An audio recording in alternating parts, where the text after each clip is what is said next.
मित्रांनो, तर तुम्ही इंस्टाग्रामवर खूप रील्समध्ये असे ऐकले असेल, कमेंटमध्ये पोस्ट टाइप करा, कमेंटमध्ये लिंक टाइप करा, कमेंटमध्ये जॉब टाइप करा.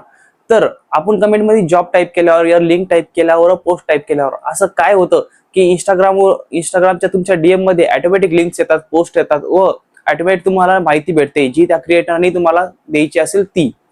तर आजच्या व्हिडिओमध्ये आज मी तुम्हाला हेच सांगणार आहे की हे सर्व कसं काम करतं व तुम्ही हे फ्री मध्ये कसं यूज करू शकता. तर व्हिडिओमध्ये पुढे जाण्याच्या अगोदर मी आहे राज आणि तुमचं स्वागत आहे राज टेक मध्ये.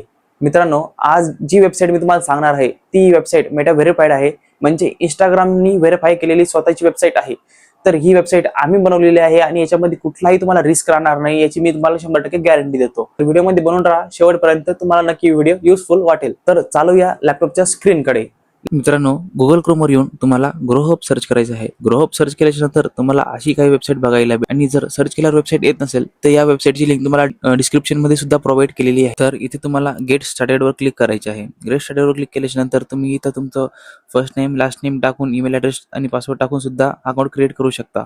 आणि जर तुम्ही ऑलरेडी युजर असाल तर तुम्ही इथे ईमेल आयडी आणि पासवर्ड टाकून साइन इन करू शकता. आज मी जीमेलच्या माध्यमातून तुम्हाला कसे अकाउंट क्रिएट करायचे ते सांगणार आहे. तर सिंपली तुम्हाला इथं कनेक्ट विथ गुगलवर क्लिक करायचे आहे. कनेक्ट विथ गुगलवर क्लिक केल्याच्या नंतर तुम्ही ऑटोमॅटिक वेबसाईटमध्ये लॉग इन होऊन जाशाल. सक्सेसफुली लॉग इन केल्याच्या नंतर तुम्हाला असं इंटरफेस बघायला भेटेल. रील्स ऑटोमेशन किंवा डीएम ऑटोमेशनवर क्लिक केल्याच्या नंतर तुम्हाला कनेक्ट विथ अकाउंटचा असं ऑप्शन बघायला भेटेल. तर आपल्याला इंस्टाग्रामला कनेक्ट करायचं आहे, तर आपण कनेक्ट अकाउंटला क्लिक करूया. कनेक्ट अकाउंटला क्लिक केल्याच्या नंतर तुम्हाला तुमचा इंस्टाग्रामचा युजर आयडी आणि पासवर्ड टाकायचा आहे. इंस्टाग्रामचा युजर आयडी आणि पासवर्ड टाकल्याच्या नंतर आता युजर आयडी पासवर्ड टाकल्याच्या नंतर तुम्हाला काय ऑप्शन दिसत आहे, ही सर्व ऑप्शन तुम्हाला अलाउ करायचे आहे. आणि अलाउ म्हणजेच तुम्हाला याची अनुमती द्यायची आहे इंस्टाग्रामला की ग्रो हबला आम्हाला आपले इंस्टाग्रामचे अकाउंट कनेक्ट करायचे आहे. आणि कॅन्सल केलं तर ते कॅन्सल होऊन जाईल, ते कनेक्ट होणार नाही. सर्व परमिशनला अलाउ केल्याच्या नंतर तुम्ही रिडायरेक्ट क्वेश्चन आपल्या वेबसाईटच्या होम पेजवर आल्यावर तुम्हाला अनालिटिक्स डॅशबोर्ड दिसेल. त्याच्यामध्ये तुम्हाला किती डीएम्स आले, किती लाईक आले, किती शेअर आले, ते सर्व काही तुम्हाला इथे बघायला भेटेल. सर्वात पहिले आपण डीएम ऑटोमेशन सेट करणार आहोत. तर डीएम ऑटोमेशन सेट करण्यासाठी आपल्याला डीएम ऑटोमेशनवर क्लिक करून द्यायचं आहे. क्रिएट ऑटोमेशनवर क्लिक करायचं आहे. क्रिएट ऑटोमेशनवर क्लिक केल्यानंतर तुम्हाला इथं कीवर्ड सेट करायचा आहे. कीवर्डमध्ये तुम्ही काही टाईप करू शकता, लिंक, पोस्ट वगैरे. तर आपण लिंक टाईप करूया आणि खाली मेसेज टाईप करायचा आहे जो आपल्याला समोरच्या युजरसाठी ठेवायचा आहे. तो आपण आपली लिंक वगैरे काही पण टाकू शकतो खाली. आणि गेट फॉलोवर पण क्लिक करून घ्या. जर त्यांनी तुम्हाला फॉलो केले असेल तर त्याला पॉपअप जाईल की पहिले फॉलो करावा लागेल, त्याच्यानंतर तुम्हाला लिंक प्रोव्हाइड होईल. आता सर्व काही सेट करून झाल्यानंतर सिंपली सेट ऑटोमेशनवर क्लिक करून द्या. सेट ऑटोमेशन क्लिक केल्यानंतर तुम्हाला सक्सेसफुली सेट ऑटोमेशनचा पॉपअप येऊन जाईल. ऑटोमेशन सक्सेसफुली सेट झालेले आहे. तर आपण इंस्टाग्रामवर जाऊन बघू की ऑटोमेशन नेमके काम कसं करतं. तर आपण आपल्या ग्रो हबच्या पेजवर आलेलो आहे. इथं आपण लिंक टाईप करू आणि लिंक टाईप केल्यानंतर बघा लगेच तुम्हाला ऑटो मेसेज येऊन जाईल की पहिले फॉलो करून घ्या, त्याच्यानंतर तुम्हाला लिंक प्रोव्हाइड केली जाईल. तर आय एम फॉलोइंगवर मी क्लिक करतो आणि खाली बघा जी आपण लिंक सेट केलेली होती ती लिंक ऑटोमॅटिक आता आपल्याकडे आलेली आहे. आता आपण बघितलं की डीएम मध्ये ऑटोमेशन कसं सेट करतात. आता आपण बघूया रील्स मध्ये आपण ऑटोमेशन कसं सेट करू शकतो. तर आपण आपल्या ग्रो हबच्या वेबसाईटवर आपण वापस येऊ. ग्रो हबच्या वेबसाईटवर आल्याच्या नंतर आपल्याला रील्स ऑटोमेशनवर क्लिक करायचं आहे. तिथं आपल्याला ज्या रील्सवर ऑटोमेशन सेट करायची ती रील्स सिलेक्ट करायची आहे. तिथं गेट फॉलोवर ते पण क्लिक करा.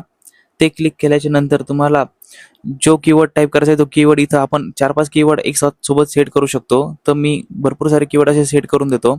त्यानंतर तुम्हाला जो मेसेज जायचा आहे तो मेसेज तुम्हाला इथं डीएम मध्ये जो मेसेज येईल तो मेसेज इथं टाईप करायचा आहे. आणि खाली पब्लिक रिप्लाय म्हणजे तुम्ही जो कमेंट करेल त्याला ऑटोमॅटिक कमेंटमध्ये रिप्लाय जो जाईल तो तिथं रिप्लाय दिलेवायचा आहे. मी सगळं सेट करून घेतल्याच्या नंतर इथं ऑटोमेशन ॲक्टिव्हेशनवर क्लिक करून घेतो. ऑटोमेशन ॲक्टिव्हेशन क्लिक केल्यानंतर आता ही बघा ती रील होती ज्याच्यावर मी ऑटोमेशन सेट केलेलं आहे. याच्या कमेंटमध्ये जाऊन मी लिंक वगैरे जे टाईप केलं होतं ते टाईप करतो आणि मला बघा ऑटोमॅटिक डीएम आलेला आहे, चेक डीएम म्हणून. आणि आता मी चेक डीएम चेक करतो. तिथं आय एम फॉलोइंगवर मला क्लिक करावे लागेल. त्या आय एम फॉलोइंगवर मी क्लिक केल्यानंतर मला तो मेसेज येऊन जाईल जो ऑटोमेशनमध्ये सेट केलेला होता तो. मित्रांनो, आपण बघितले की ग्रो अप वेबसाईटवर आपण ऑटोमेशन कसे सेट करू शकतो रीलमध्ये आणि डीएममध्ये. तर याची प्राइसिंगची बात करून घेऊ. तर तुम्हाला पहिल्या त्यात 2000 क्रेडिट फ्री भेटणार आहे, 2000 ऑटोमेशन फ्री भेटणार आहे. त्याच्यानंतर तुम्हाला पेमेंट करायचं आहे. मंथली 99 रुपयाचं पेमेंट आहे. पण तुम्हाला आपला ग्रो अपचा कुपन कोड यूज करून इथं तुम्हाला 50% डिस्काउंट भेटेल. मित्रांनो, आजच्या व्हिडिओमध्ये आपण बघितलं की आपण ग्रो हबचा यूज करून आपण आपल्या रील्समध्ये ऑटोमेशन आणि डीएम मध्ये ऑटोमेशन कसं सेट करू शकतो. तर व्हिडिओ आवडला असेल तर व्हिडिओला लाईक करा, चॅनलला सबस्क्राईब करा आणि आपल्या गरजू मित्रांपाशी व्हिडिओला नक्की शेअर करा. चला भेटूया पुढच्या व्हिडिओमध्ये.